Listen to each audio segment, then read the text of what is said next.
सबभन्दा पहिला हामी सी प्यानलमा जाने। सी प्यानलमा लगइन गरेपछि वेब होस्टिङको सी प्यानलमा लगइन गरेपछि हाम्रो यस्तो ड्यासबोर्ड आउँछ। यस्तो ड्यासबोर्ड आएपछि हामी त्यहाँ वर्डप्रेस म्यानेजर बाई सफ्टाकुलस लेखेको छ। यदि वर्डप्रेसको साइट छ भने त्यसमा जाने, वर्डप्रेस म्यानेजर बाई सफ्टाकुलस त्यसमा जाने। त्यसपछि गएपछि हाम्रो नेक्स्ट पेजमा जान्छ। नेक्स्ट पेजमा गएपछि त्यहाँ अप्सन धेरै छ।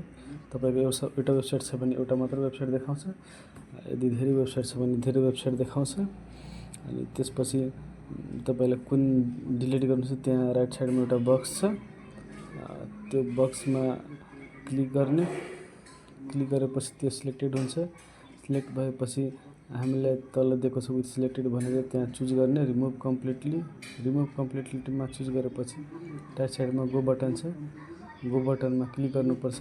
तपाईले कम्प्लिटली रिमुभ गर्नु छ डाटाबेससँगै भने रिमुभ कम्प्लिटलीमा चुज गर्नु। रिमुभ कम्प्लिटलीमा चुज गरेपछि त्यो त्यहाँबाट हाम्रो सिलेक्ट हुन्छ र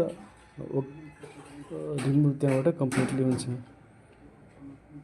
त्यसपछि एउटा माथि एउटा नोटिफिकेसन ओके बटन आउँछ, त्यसमा लेखेको हुन्छ कि तपाईले डिलिट गर्नु छ भनेर, त्यो ओके गरिदिनु होला। एक्सन विल बी त्यसपछि भन्छ कि यो डिलिट गरेपछि रिभर्स हुँदैन, यहाँ ओके गर्नु। ओके गरेपछि हाम्रो यहाँको जति जुन सिलेक्ट गर्नुभयो वेबसाइट त्यो डिलिट हुन्छ। या फेरि ओके बटन आउँछ, त्यहाँ select installation have been remove भन्छ, यो हाम्रो वेबसाइट रिमुभ भइसकेको छ, त्यहाँ ओके गरिदिँदा हुन्छ। यति गरेपछि हाम्रो सी प्यानलबाट वर्डप्रेसबाट वेबसाइट बनेको छ त्यो डिलिट गर्न सकिन्छ।